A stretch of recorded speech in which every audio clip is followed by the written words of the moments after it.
Well, he's a man of many titles, former Minnesota governor, wrestler, best-selling author. Jesse Ventura's latest book has just hit the shelves as well. Our own Anastasia Churkina caught up with him for a one-on-one interview. Here is a sneak peek at the very best highlights.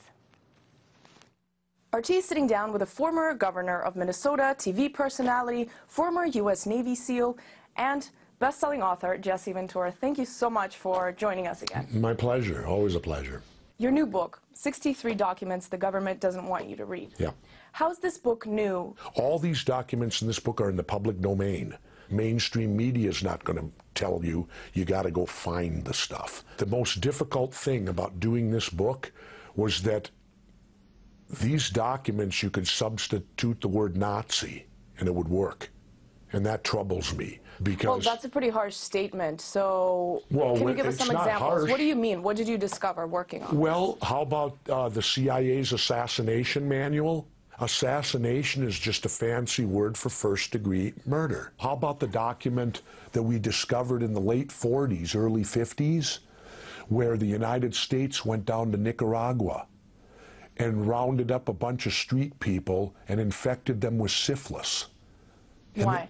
Well, to see if penicillin worked. You say you want to know what the government is up to. Do you think the rest of Americans want to know? They ought to know. Or is it a lot easier living without some of this knowledge? Well, then if you live without this knowledge and you get bad government and you get the government abusing your rights, your civil rights, in a democratic society, it is imperative for the public, the people, to be vigilant. Is that sort of way too optimistic or even naive at this point? It shouldn't be.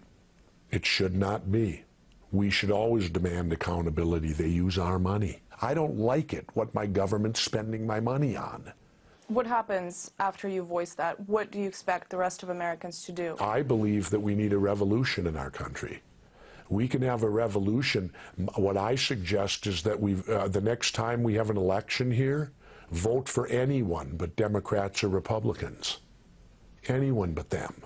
They're not making decisions to benefit our country. They're making decisions to benefit their benefactors. It really feels like at this point, many Americans would support what you were saying in terms of something in the system has to change, especially over the last couple of years, what we have been seeing.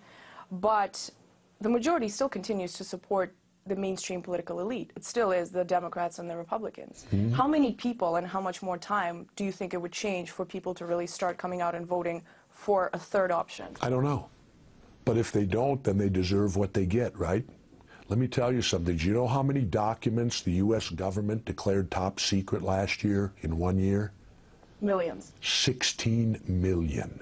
I want to ask you about these really this middle-class uprising that we saw take place in the Midwest in the United States.